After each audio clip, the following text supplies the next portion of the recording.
సంఘానికి ఎలక్షన్ల సమయంలో రావడం జరిగింది. అప్పుడు మిమ్మల్ని అందరూ కూడా నాకు ఓట్లు ఏమని అడిగినా మీరు కూడా మంచిదన్నారు. ఓట్ల వరకు అయిపోయింది, ఎలక్షన్లు పోయినాయి, రాజకీయం అయిపోయింది. ఇప్పుడు మన నియోజకవర్గం మన పట్టణం అభివృద్ధి కావాలి, అన్ని వర్గాల వారికి సహకారం జరగాలి. గెలుపోవడంలో వేరు, గెలుస్తాం ఓడిపోతాం సహజం, అది కొద్దిోట్లతో ఓడిపోవడం జరిగింది. అయినా కానీ మీ అందరి అభిమానంతో టీఆర్ఎస్ పార్టీ జగిత్యాల నియోజకవర్గ ఇన్ఛార్జిగా ఉంటూ నాతో నేనంత వరకు మీ సంక్షేమానికి ప్రజల సంక్షేమానికి కృషి చేస్తూ ఉన్న ప్రభుత్వ పరంగా టీఆర్ఎస్ పార్టీ కేసీఆర్ గారి ఆధ్వర్యంలోని ప్రభుత్వం, మా గౌరవ ఎంపీ కవితక్క గారు, మా మంత్రి గారు రాజేందర్ గారు అందరూ కూడా బీద ప్రజల సంక్షేమానికి పూర్తిగా పాటుపడుతున్నారు.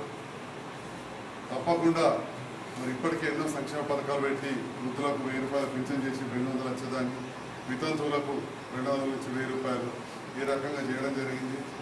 అదేవిధంగా బీడీ కార్మికులు ఉన్నారు మన దగ్గర పట్టణంలో ఎంతోమంది, మీ భార్యలు పిల్లలు, వాళ్ళకు కూడా 1000 రూపాయలు పింఛన్. ఏ రోజు కూడా బీడీ కార్మికులను ఏ ప్రభుత్వం కూడా ఇంత పెద్ద మొత్తంలో ఆదుకోలేదు. ఈరోజు వాళ్ళకు కూడా పింఛన్లు ఇవ్వడం జరుగుతూ ఉంది. సంక్షేమ పథకాలు ఒక రకంగా ఉంటే అభివృద్ధి పథకాల కోసం మనకు మంచి కరెంట్ ఇవ్వడానికి అనుకోండి, ఇంటింటికి నీళ్ళు ఇవ్వడానికి, ఉద్యోగులకు చదువుకున్న వాళ్ళకు ఉపాధి కలగడానికి కూడా వీరేంద్ర కృషి చేస్తూ ఉన్నారు. అదేవిధంగా రైతులు బాగుపడాలని చెప్పి ఎన్నో చెరువులు తగిన మీరు అందరూ చూసిండ్రు. పల్లెటూరులకు సంబంధాలు ఉన్నాయి. దురదృష్టవశాత్తు వర్షాలు పడక మనం ఎంతో ఇబ్బందులు పడుతూ ఉన్నాం. ఏదైతే 2 పడకల గదులు ఇల్లు అన్నారో దాన్ని కూడా శ్రీకారం చుట్టింది. ఇప్పుడే మరి కొత్తగా ఏర్పడ్డ రాష్ట్రం, ఒకేసారి మనది బీద దేశం, చాలా మందికి ఇల్లు అవసరం ఉంటాయి, అందరికి ఒకేసారి ఇల్లు ఇవ్వలేరు. కాబట్టి మొదటి విడతగా పట్టణానికి చాలా తక్కువ, అసలే సరిపో. మరి ఏ బేసిస్ మీద ఇస్తాడని పూర్తి క్లారిటీ రాలేదు.